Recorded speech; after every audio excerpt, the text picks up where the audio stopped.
பேரும் அல்லும்படி 6 முதல் 60% வரை ஆடி தள்ளுபடியுடன் சூப்பர் சரவணா ஸ்டோர்ஸ். தமிழ்நாட்டுல எல்லாமே சேஞ்ச் ஆயிடுச்சு. உங்க நகையையும் சேஞ்ச் பண்ணுங்க. உங்க பழைய நகைக்கு கிராமுக்கு 150 ரூபாய் கூடுதலா வாங்கி புது நகை எடுத்துக்கோங்க. அதே கம்மி சேதாரம் தான் உங்க லலிதால மட்டும்தான். ஹாலிடேஸ்னாலே அது நம்ம ஜிடி ஹாலிடேஸ் தான். GT Holidays, South India's #1 travel brand. You know you are special when you're with GT Holidays.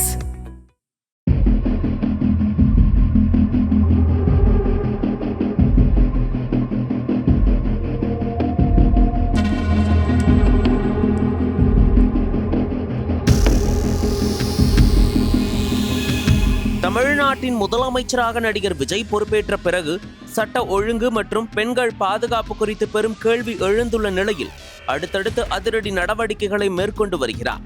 திராவிட கட்சிகளுக்கு மாற்றாக ஆட்சிக்கு வந்த தமிழக வெற்றிக் கழகம் எந்தவிதமான மாற்றத்தையும் கொண்டு வராமல் பெண்களுக்கு எதிரான குற்றங்கள், விசாரணையில் கைதிகள் உயிரிழக்கும் சம்பவங்கள் போன்றவை தொடர்ந்து அரங்கேறி பொதுமக்களிடையே பெரும் அதிர்ச்சியையும் அதிருப்தியையும் ஏற்படுத்தியுள்ளது. இதனிடையே பெண்களுக்கு எதிரான குற்றங்களை தடுக்கும் வகையில் முதல்வர் விஜய் சிங்கப்பெண் அதிரடிப்படை என்ற சிறப்பு அமைப்பை உருவாக்கினார். இந்த படை பெண்களுக்கு எதிரான பிரச்சனையில் உடனடியாக தலையிட்டு நடவடிக்கை எடுக்கும் என்றும் பொது இடங்களில் சிங்கப்பெண் காவலர்கள் பாதுகாப்பு பணியில் ஈடுபடுவார்கள் என்றும் அறிவிக்கப்பட்டது. இருப்பினும் தமிழகத்தின் பல்வேறு பகுதிகளில் பெண்களுக்கு எதிரான குற்றங்கள் தொடர்ந்து நடைபெற்று வருவது பெரும் விமர்சனத்தை ஈர்த்துள்ளது. மேலும் தாவேக கட்சியை சேர்ந்தவர்களாலேயே பெண்கள் பலர் பாதிக்கப்படும் சம்பவங்கள் அரங்கேறி கட்சியின் உள்கட்டமைப்பு மற்றும் ஒழுக்கத்தை பற்றியும் கேள்விகள் எழுப்பியுள்ளன. ஸ்ரீவைகுண்டம், குளித்தலை உள்ளிட்ட பகுதிகளில் தாவேக நிர்வாகிகள் பெண்களுக்கு எதிரான பிரச்சனைகளில் சிக்கியுள்ள நிலையில் இப்போது கோவை மாவட்டத்தில் கட்சியின் சொந்த பெண் நிர்வாகி ஒருவர் தாக்கப்பட்ட சம்பவம் பெரும் அதிர்ச்சியை ஏற்படுத்தியுள்ளது. கோவை மாவட்டம் சூலூர் சட்டமன்ற தொகுதிக்குட்பட்ட கனியூர் பகுதியில் தாவேக MLA சுகுமார் தலைமையில் வாக்காளர்களுக்கு நன்றி தெரிவிக்கும் நிகழ்ச்சி 15ஆம் தேதி நடைபெற்றது.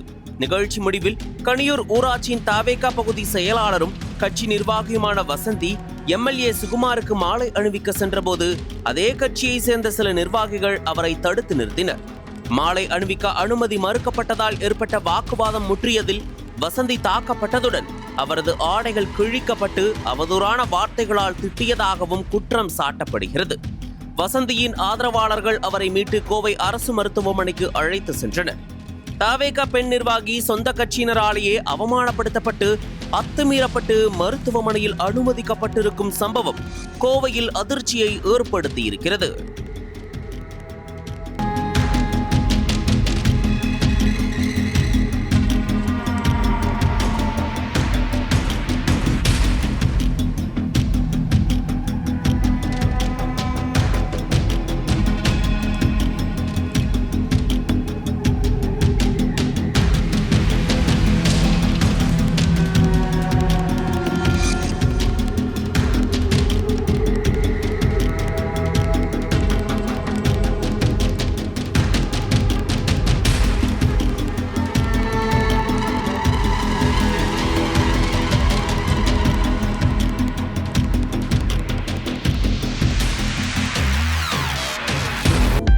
அனல் பறக்கும் செய்திகளை அப்டேட் செய்து கொள்ள நக்கீரன் களத்தை இப்பவே சப்ஸ்கிரைப் பண்ணுங்க.